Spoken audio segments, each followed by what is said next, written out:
Combiners. We love them or hate them depending on if they're sturdy hunks of plastic or flimsy, fumbly messes. The Transformers Age of the Primes Aerialbots are one of two combiner teams from 2025. Their store shelf rivals being the 86 Constructicons. While the Constructicons got their own thing going on, the Aerialbots follow the same design scheme as their proper G1 rivals. Do they do it better or do they do it worse? Guess you're just gonna have to watch to find out. The Aerialbots are the only Autobot combiner team that I like because the Protectobots are boring, except First Aid, don't get me wrong, and the Technobots are just Superion if he and Defensor got mad busy in the bedroom. Plus, they look slick as a group. Despite me never owning the Combiner Wars versions of them, Superion is one of few combiners that have aged like fine wine. It doesn't mean I was going to track him down. I almost did for the Combaticons, but...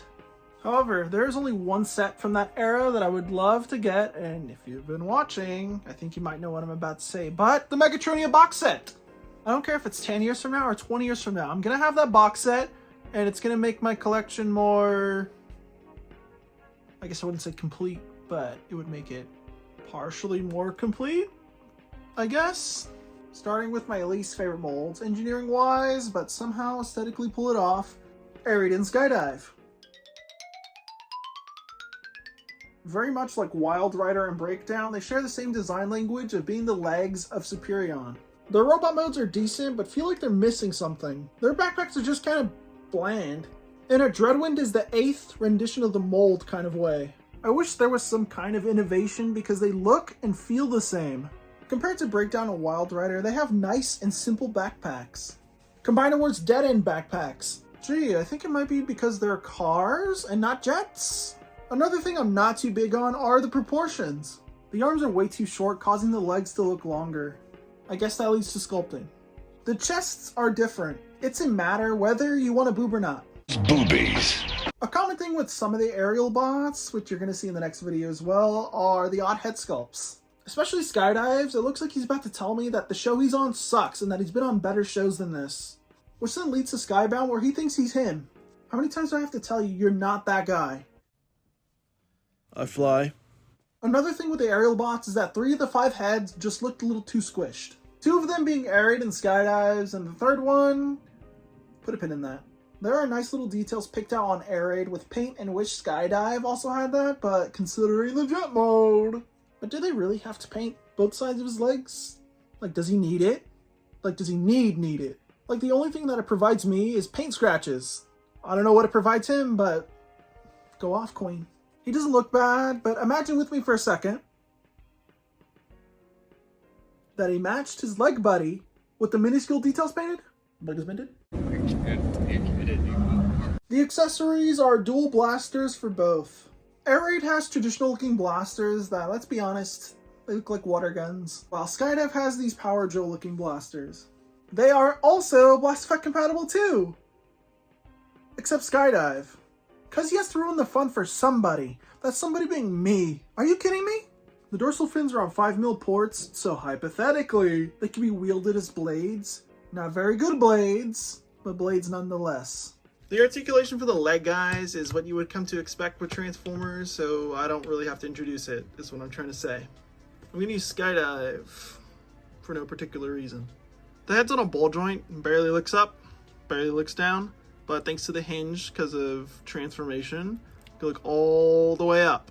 Air Raid has different ranges for his head, as in you can actually look up, you look all the way down. As for everything else, it's literally exactly the same, because, I mean, look at them. They're the same toy.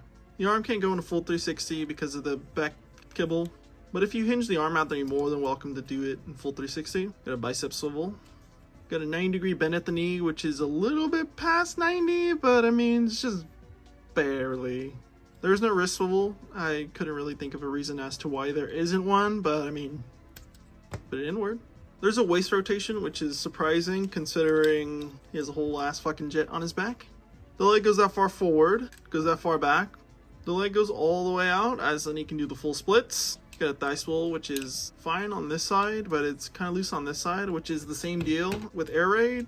This side it's fine, but this side it's just like really loose. Like you try to put him in a pose or whatever. Obviously he's not gonna do it now. I put him flat footed, but eventually it will like slide in, then he'll fall over. It's happened to me while filming There's a 90-degree bend at the knee. The foot could go all the way forward, but it can't go back because of his leg. The ankle tilts, well, you can make it look like he broke his ankle, so that's fun.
Now let's focus on the transformation for the leg guys. If you've transformed Wild Rider or Breakdown before, then you're pretty much doing the exact same transformation, just that he turns into a jet instead of a car.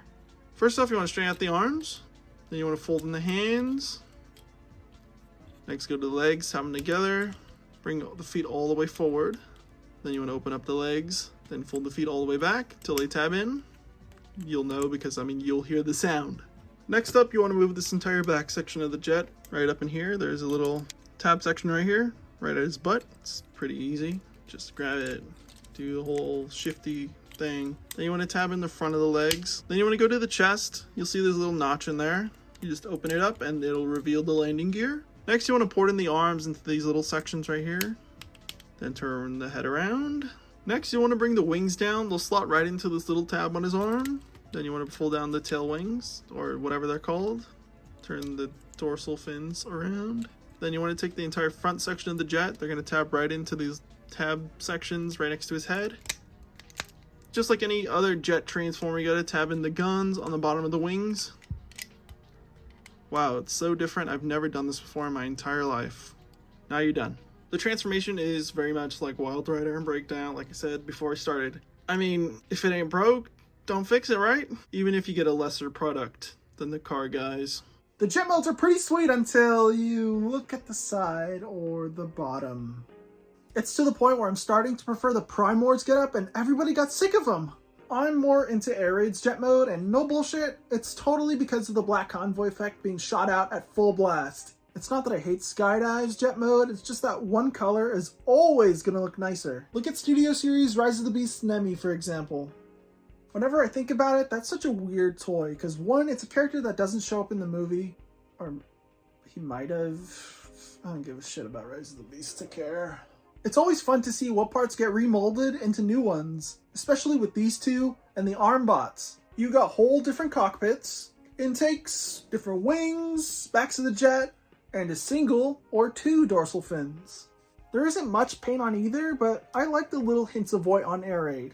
What I don't like are the almost fading Autobot logos. Gee, it's almost like there's a solution to that. Skydive has lightning bolts that are painted competently with his dorsal fin completely covered in blue paint. It's odd this is the only blue in his design, but that's more so fault of the G1 design and not this toy. Transformers, Age of the Primes, Air Raid, and Skydive aren't the best figures to kick us off with the Aerialbots, but they are a means to an end. Next to the Stunticon guys, they pale in comparison against my favorite Cannibal and Paranoid.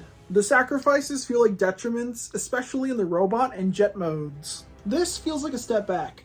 Wild Rider and Breakdown weren't the shiniest in Legacy, but their simplicity plays into their favor. It helps that they share the same engineering as Combiner Wars Dead End, who was an all-star back then. Air Raid and Skydive take a piece of the Dead End pie and mix it with the Combiner Wars Jet mold and get a lesser figure in the end. I don't hate them, but they could be better. Luckily, we start to pick things up with Quickslinger and Fireflight, and spoiler, but Fireflight is the best out of the Limbots. What do you know, 2 for 2 combiners where the red one is the best one. I've been Halo Nuva, and this is Offhand Reviews, the show where we cover combiners and trios instead of one big-ass video. I'll see you in the next video, whatever and whenever it may be, because as I've been saying, making videos is an interesting hobby.